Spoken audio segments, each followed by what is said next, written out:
Hello friends. आज हम concentration के टर्म्स पे कुछ न्यूमेरिकल्स देखते हैं।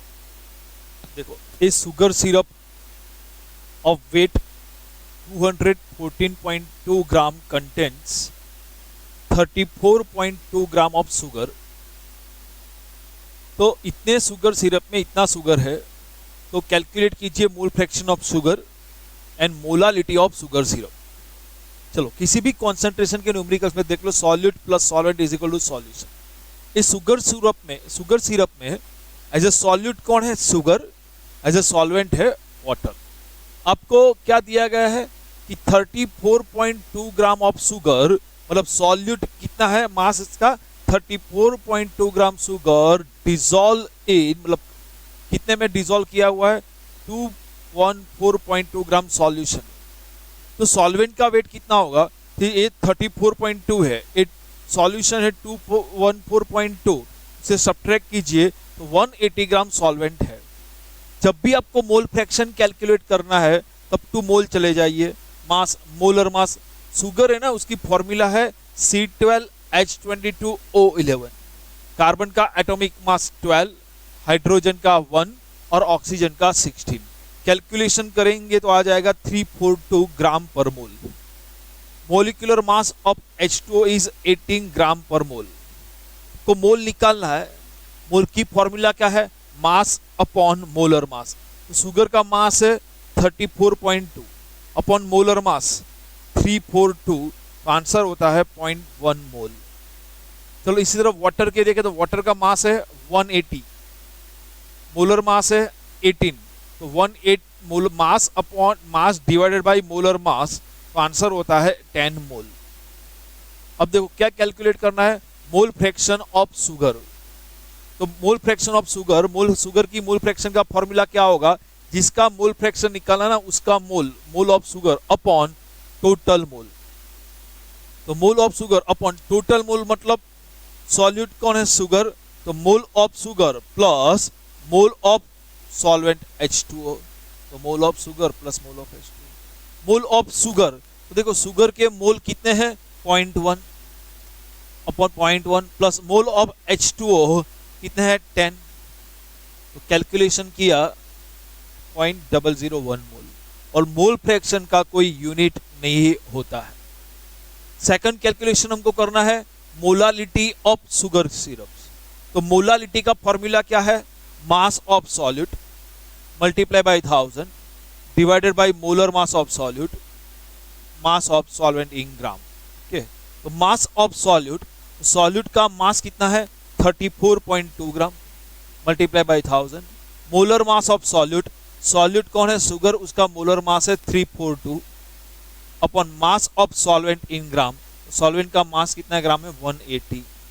कैलकुलेशन होता है तो 0.55 molar. Okay,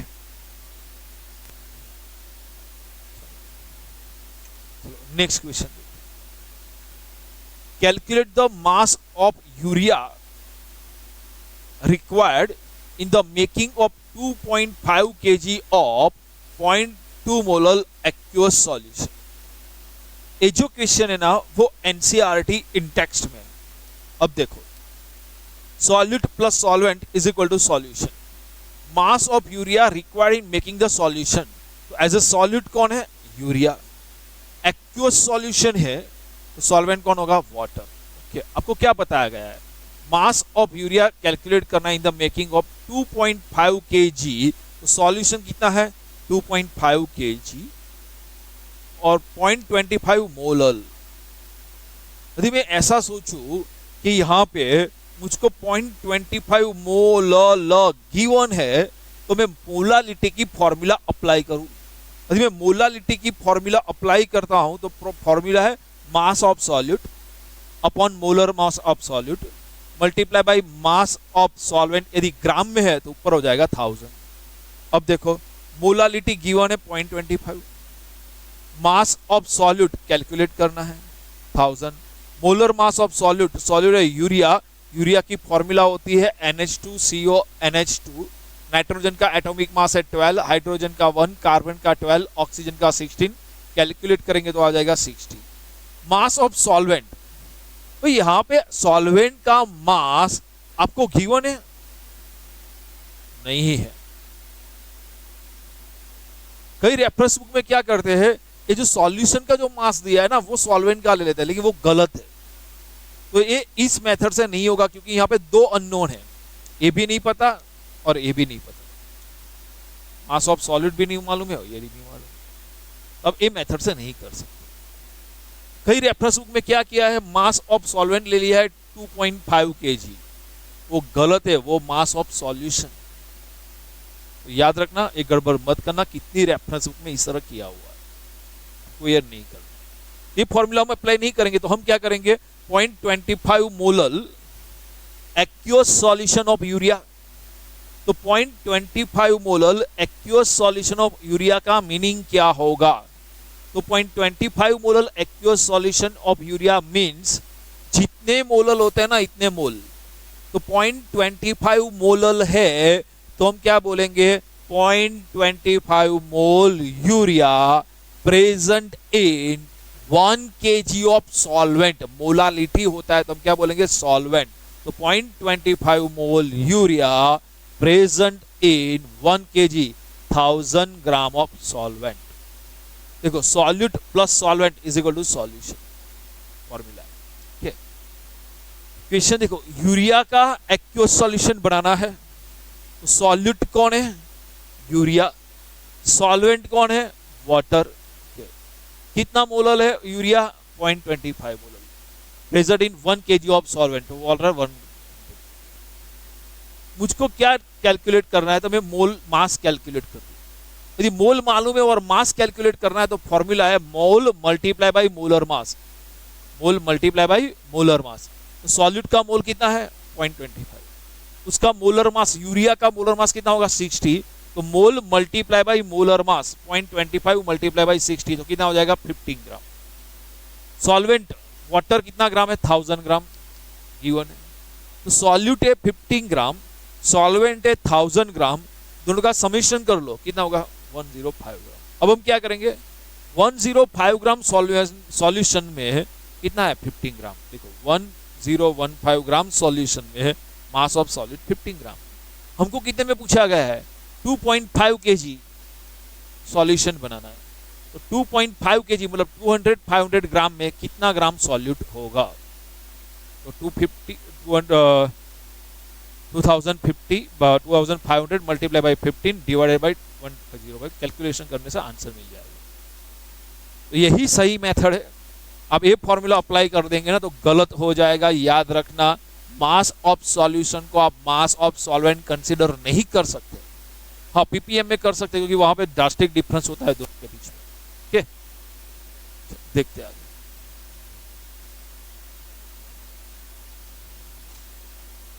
next question, concentrated nitric acid used in laboratory work is 68% nitric acid by mass in aqueous solution। तो लेबोरेटरी हम जो HNO3 यूज कर रहे हैं ना वो 68% W/W HNO3 है। What should be the molarity of such a sample of the acid if the density of the solution is 1.50 gram per ml? आपको क्या कैलकुलेट करना है, मोलारिटी। क्या गिवन है, 68% W/W HNO3। तो 68% W/W HNO3 का meaning क्या होगा, 68 तो 68, W है तो ग्राम, तो क्या बोलेंगे 68 gram HNO3, 68 gram HNO3 present इन 1000, परसेंटेज मतलब 100, W मतलब ग्राम ऑफ सॉल्यूशन। तो इसका मीनिंग क्या होगा, 68 gram HNO3 present in 100 gram of solution. तो यार ना 68 gram HNO3 present in 100 gram of solution. Solute plus solvent is equal to solution. यहाँ पे सॉल्यूट कौन है, HNO3, सॉल्यूशन कितना है 100 ग्राम। तो HNO3 कितना होगा 68 ग्राम, ये 100 ग्राम है। मोलर मास, HNO3 का मोलर मास हाइड्रोजन का 1 एटॉमिक मास, नाइट्रोजन का 14, ऑक्सीजन का 16, कैलकुलेट करेंगे तो आ जाएगा 63। वाटर का कितना होता है 18। क्या कैलकुलेट करना है? मोलारिटी। तो मोलारिटी के लिए फॉर्मूला लिखते हैं। मोलारिटी के लिए फॉर्मूला है molarity is equal to mass of solute into molar mass of solute volume of solution in ml, तो ऊपर हो जाएगा 1000। चलो, मास ऑफ सॉल्यूट, जब सॉल्यूट कौन है? HNO3, उसका मास कितना गिवन है? 68 ग्राम। तो मास ऑफ सॉल्यूट कितना हुआ? 68 gram multiply by 1000 upon molar mass of solute. Solute कौन है? HNO3, उसका मोलर मास है 63 ग्राम। वॉल्यूम ऑफ सॉल्यूशन, तो यहां पे सॉल्यूशन दिया है 100 ग्राम, हमको वॉल्यूम चाहिए। आपको ग्राम को ml में कन्वर्ट करना हो या ml को ग्राम में कन्वर्ट करना हो तो हम डेंसिटी वाला फॉर्मूला यूज करेंगे। तो क्या है? Density of solution is equal to mass of solution upon volume of solution. Density of solution problem में गिवन है 1.504 ग्राम पर ml। तो density of the solution 1.504। Mass of solution, तो mass of solution कितना है? 100 gram upon volume of solution. तो volume of solution की formula बना दे तो आंसर होता है 66.5 ml। मतलब इस सॉल्यूशन 100 ग्राम है, जब उसको ml में कन्वर्ट करते हैं ना तो होता है 66.5 ml। तो रख दो यहाँ पे, देखो मास of solute 68 multiply by 1000, molar mass of solute HNO3 का मोलर मास है 63, volume of the solution 66.5 ml। इसका कैलकुलेशन करते होता है 16.23 molar. Next question, calculate molarity and mole fraction of Ki if the density of 20% mass by mass aqueous Ki is 1.202 gram per ml। अब आपको क्या दिया है? 20% W/W Ki गिवन है, डेंसिटी गिवन है, मोलारिटी और mole fraction calculate, same method ही है। चलो, 20% W/W Ki सॉल्यूशन का मीनिंग क्या होगा? तो जितना परसेंटेज होता है उतना नंबर लिख दो। 20% तो क्या लिख दो? 20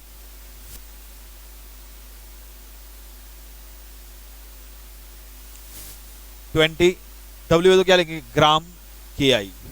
20 ग्राम Ki, 20 gram Ki present in percent तो 100, W तो ग्राम ऑफ सॉल्यूशन, उसका मीनिंग होता है 20 ग्राम Ki present in 100 gram of solution.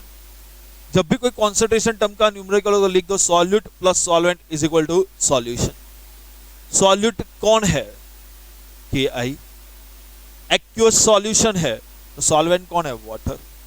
Mass 20 gram Ki, तो Ki का मास कितना है? 20 ग्राम। 20 ग्राम Ki present in 100 gram of solution, तो सॉल्यूशन का मास कितना है? 100 ग्राम। तो अब सॉल्वेंट का कैलकुलेट कर सकते हो। देखो, ये 20 ग्राम है, ये 100 ग्राम है, तो सॉल्वेंट का कितना होगा? तो 100 माइनस 20 कितना हो जाएगा? 80। मोलर मास, Ki का मोलर मास कैलकुलेट करेंगे ना तो आपको मिल जाएगा 166। H2O का मोलर मास हो जाएगा 18। मोल कैलकुलेट करना है तो मास अपॉन मोलर मास, उसका मास कितना है? 20 अपॉन मोलर मास 166, 0.10। H2O का मोल कैलकुलेट करना है तो H2O का मास 18 ग्राम अपॉन मोलर मास, सॉरी मास है 80 ग्राम, मोलर मास है 18, तो 80 अपॉन 18 तो मोल कितना होगा? तो mole of solute plus mole of solvent, mole of solute 0.120 plus mole of solvent 4.44, 4.56। चलो, क्या कैलकुलेट करना है? फर्स्ट कैलकुलेट करना है मोलालिटी। यदि मोलालिटी हमको कैलकुलेट करना है तो मोलालिटी क्या होगा? मास, मोलालिटी की फॉर्मूला है मास of solute upon molar mass of solute. Mass of solvent यदि ग्राम में है तो ऊपर हो जाएगा 1000। चलो देखते हो मास ऑफ सॉल्यूट, तो मास ऑफ सॉल्यूट तो देखो Ki का मास कितना है 20 ग्राम, तो रख दो यहाँ पे 20 gram multiply by 1000। Molar mass of solute, solute कौन है KI, उसका मोलर मास कितना है 166, तो 166 multiply by mass of solvent in gram, तो मास ऑफ सॉल्वेंट इन ग्राम कितना है 80, उसका कैलकुलेशन करते हैं तो आता है 1.506 मोलर। सेकंड कैलकुलेशन करना है मोलारिटी, तो मोलारिटी की फॉर्मूला क्या है, मास of solute multiply by 1000 upon molar mass of solute multiply by volume of solution in ml।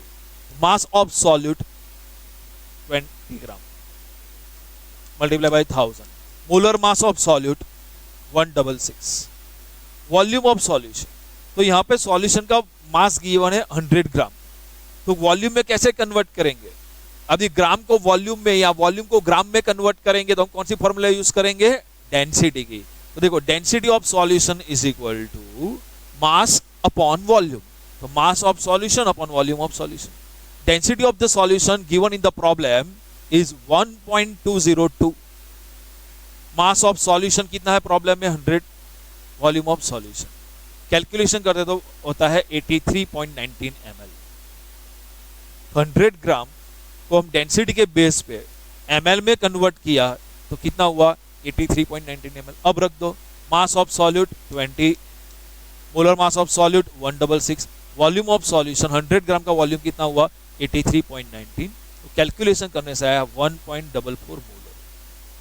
अब देखो मोल फ्रैक्शन ऑफ KI कैलकुलेट करना है, जब आपको मोल फ्रैक्शन ऑफ KI कैलकुलेट करना है तो हम क्या लिखेंगे, mole of KI upon total मोल, जिसका मोल फ्रैक्शन कैलकुलेट करना है उसका मोल अपॉन टोटल मोल, तो मोल ऑफ KI कितना है 0.120 अपॉन टोटल मोल 4.56, तो आंसर होता है 0.0263। मोल फ्रैक्शन का कोई यूनिट नहीं होता है, तो जो आंसर है वो। अब मोल ऑफ KI आपको मालूम है, तो मोल ऑफ H2O पूछा जाए, sorry mole fraction of KI हमने कैलकुलेट कर लिया, मोल फ्रैक्शन ऑफ H2O कैलकुलेट करना है, तो मोल फ्रैक्शन ऑफ H2O कैसे कैलकुलेट करेंगे, तो डायरेक्ट भी कर सकते हैं, हमको मालूम है टोटल मोल फ्रैक्शन कितना होता है 1, तो 1 में से KI का मोल फ्रैक्शन सब्ट्रैक्ट कर लो, तो हमको क्या मिल जाएगा, मोल फ्रैक्शन ऑफ H2O। इतनी प्रैक्टिस कर लो, फिर हम बाद में दूसरे न्यूमेरिकल्स देखेंगे।